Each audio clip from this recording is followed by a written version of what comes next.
大家好，我係3012，今日要同大家講嘅電影觀後感係真人快打2。開始講之前，希望大家俾翻個 like 我先，你哋嘅 like 對我嚟講係非常重要嘅。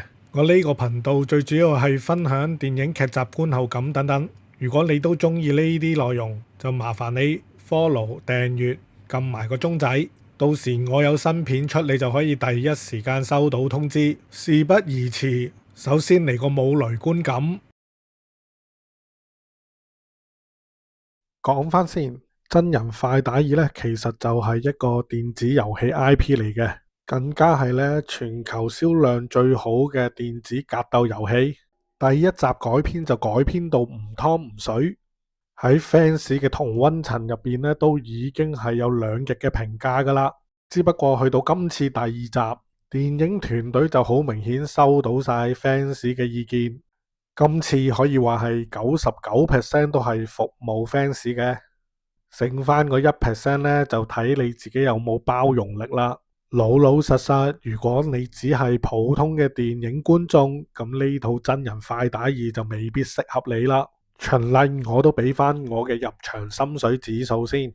作為一個有玩過真人快打嘅玩家，對遊戲背景、故事、人物設計有基本認識，我係會俾真人快打2 C+，值得睇睇。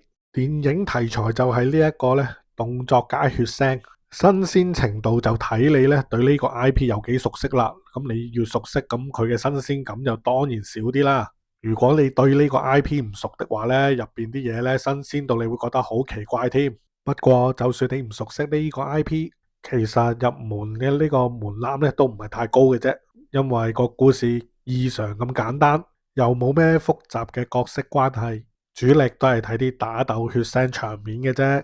至於睇好唔睇好，再講落去就會涉及劇透。如果你未睇過套戲，我係會建議你睇完再翻嚟聽我講落去。事不宜遲，劇透先解鎖。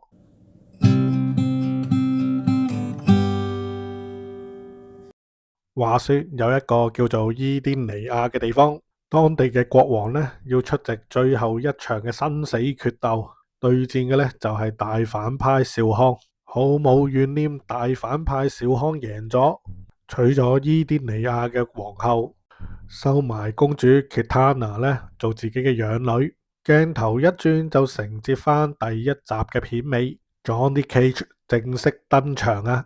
呢位過氣影星呢，接到雷神同埋 Sonya 嘅通知，話佢呢被選為呢一屆嘅生死決鬥其中一個決鬥者，對抗少康嘅入侵。如果地球界輸埋呢一次，咁少康就可以正式入侵地球噶啦。說時遲那時快，第一場決鬥就係 Kitana 對呢個 Johnny Cage， 最終 Kitana 贏咗，但係佢冇用到終結技啊 finish him。而另一邊廂呢 Sonya 就對住呢個伊甸尼亞嘅皇后， Sonya 就成功贏咗 finish 咗呢個皇后啦。故事發展落去係點呢？我就唔再講落去。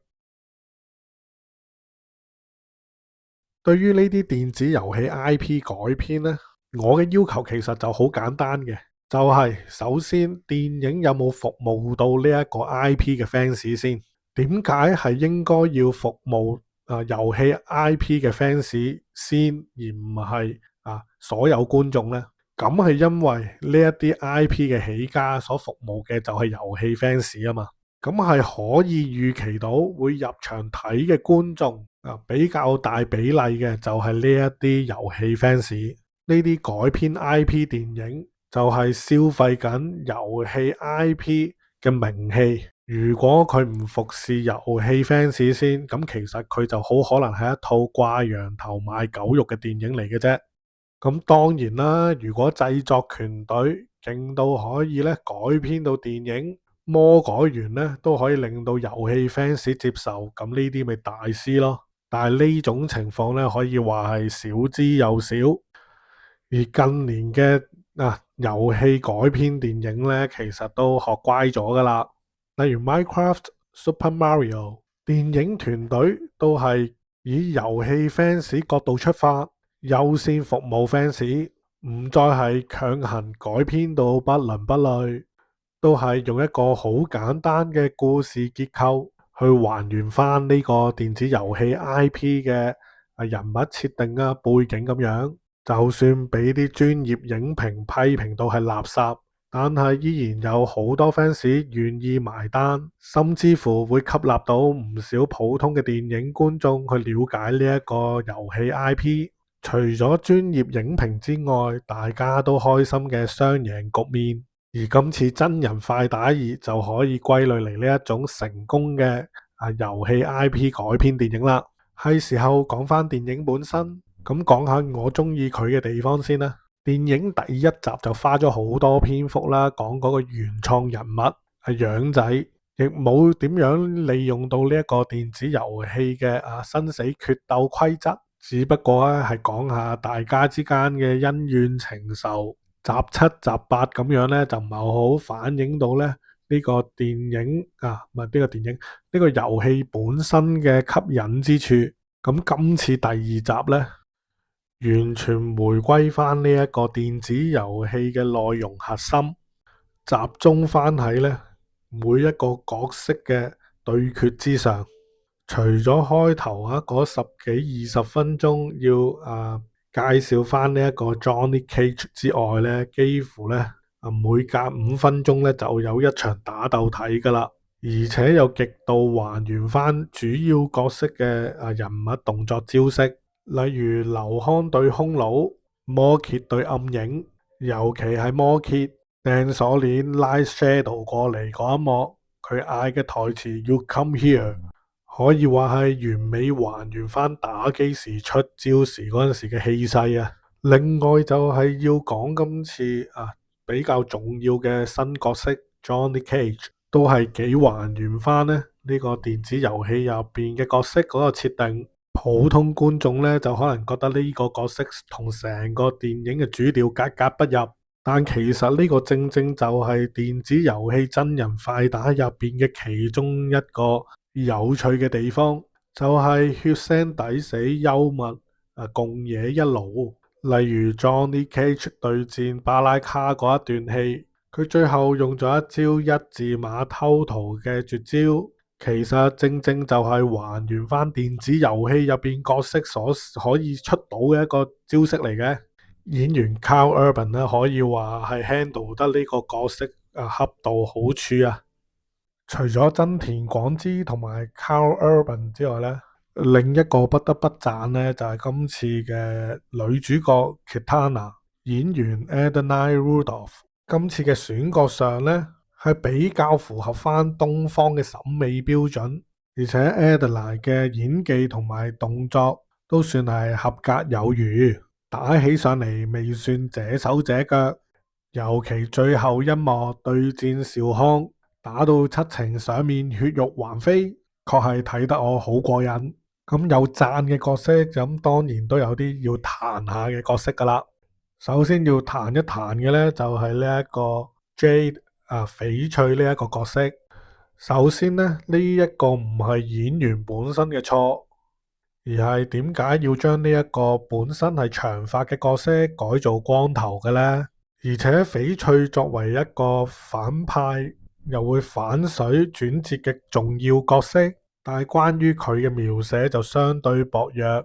關於佢心理上嘅轉折，幾乎都係用隱喻帶過。導演俾咗好多鏡頭佢嗰碌法杖啦，或者叫做棍啦，但係又一直冇講解呢碌棍呢啲支法杖其實對於翡翠嚟講係有咩含義呢？單靠特寫法杖上邊嘅骷髏頭去隱喻少康對佢嘅控制，又去到最後邊佢打爆個骷髏頭像釋放翻法杖本身嘅光芒，代表佢終於下定決心擺脫少康控制，咁又係唔係足夠嘅呢？另外一個要詬病嘅角色就係少康啦。少康作為一個 Thanos 級別嘅反派，除咗片頭對付伊甸尼亞嘅國王呢，係用呢一個真實嘅實力去打敗國王之外呢，其他嘅場次幾乎都係要靠呢一個雷神護符嘅能量鎖血，先至打得贏對手咁樣嘅。摩羯樣仔都已經足夠捅穿佢心口，去到後邊劉康嘅雙龍出海都已經燒到佢體無完膚，就算去到最後對住自己養女 Kitana，都係俾 Kitana 插到爆晒血，靠鎖血呢先係叫做呢勉強贏到 Kitana 嘅，完全冇一個超級反派應有嘅實力。護符鎖血應該只係一個錦上添花嘅元素，過度凸顯呢個護符嘅力量，我覺得咁樣就會削減咗反派嘅魅力，亦令到對決失去懸念。如果再有第三集，希望電影團隊可以改善喺呢一方面嘅設計啦。另外，我覺得可惜嘅就係雷神同埋上中始終都係冇一次正式嘅對決。咁講下其他方面啦，配樂上就可以話係冇得頂噶啦。用翻遊戲嘅配樂，可以話啲回憶翻晒嚟。美中不足要講嘅呢，就係剪接，始終呢脫離唔到歐美武指嘅短板，極少嘅對打動作係一鏡呵成一鏡到尾。好多時咧都係要靠剪接去完成整個打鬥嘅動作，見招拆招嘅套路感咧係比較明顯嘅。如果可以吸收到港產片動作武指嘅特長的話咧，咁就 very good 啦。如果想呢一個系列更上一層樓的話咧，我覺得最需要改進嘅就係武指。